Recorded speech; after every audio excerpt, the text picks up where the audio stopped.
fully engaged. "Grale, are you there?" Carol asked, her voice quiet yet clear. "I'm here," I said.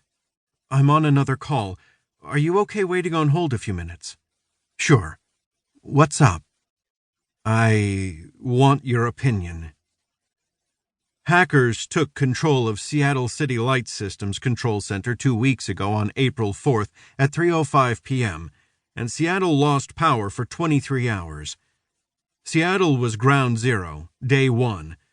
On day 2, cyber attacks expanded to San Francisco, Atlanta, New York, and Houston. Domestic terror sleeper cells activated with attacks on cell towers.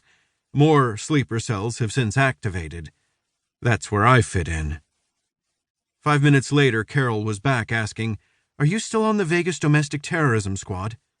"I am, but transferring to the LA office Domestic Terrorism Squad on a TDY in a couple of days. I leave Vegas tomorrow." A TDY is 90 days of temporary duty. She didn't need or want to hear the reasons for the transfer. More likely, she was assessing my creds should she get called out for talking to me. I'd worked with her on an interagency grid security task force the past 17 months. It's how I knew her, and she knew enough about me to take the chance. "The secrecy is ridiculous at this point, but technically I can't say anything," she answered. "So what I say stays with you. What are you working?" "Sleeper cells, bombings, and the more sophisticated physical attacks. I'm teamed with 2 domestic terrorism agents out of California. They never hear my name." "Okay. Here's what you need to know. It's a foreign power and probably Russia.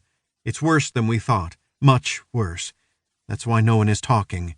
Bugs and viruses got in through the Internet of Things, devices communicating with other devices at plants around the world.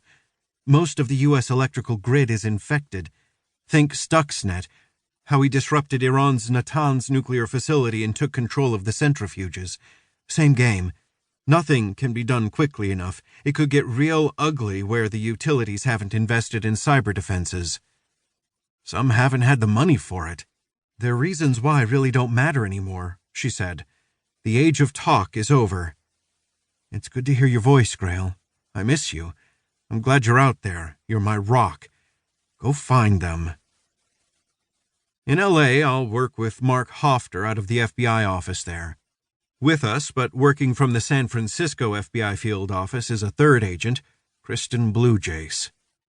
Jace is bright, young, and skilled. We've worked other investigations together. I'm glad she's in the mix. Hofter and I will report daily to the Joint Terrorism Task Force on Wilshire in Los Angeles. Jace to the JTTF office in San Francisco. I'd rather work from Vegas, but there's no way to avoid California. It's the big target, the one state in the U.S. among the top 10 economies of the world. It's geographically large, so also difficult to protect. Phone and internet chatter we've picked up suggests someone in the L.A. area is trying to teach themselves how to make ANFO bombs. AN, ammonium nitrate, and FO, fuel oil. With just 4 small test bombs at remote electrical and cell tower facilities in Nevada, they got a lot better. I investigated those in March. I'm a career investigator, but also an SABT, a Special Agent Bomb Tech. After talking with Carol, I spent the day in the office. I tightened up my caseload so I wasn't leaving a mess for agents here to deal with when I left for L.A. That night, I attended a cocktail fundraiser with my girlfriend, Jo. The fundraiser was very important to her work, but standing in the crowded room, I got restless and walked outside to a terrace. Paving stones still radiated the day's heat, landscape lighting threw soft shadows. Across the valley, Las Vegas looked normal. The Strip blinked with colored lights. A plane descended into McCarran Airport with another not far behind as I turned at the familiar click of heels. "City still there, Agent Grale?" Jo asked. "Looks like it. But you're keeping an eye on it. Just getting a little air. Jo, do you remember as the towers came down on 9/11, the feeling that things would never be the same again?" Jo didn't answer. She moved up alongside me and stood close. She didn't want to do angst.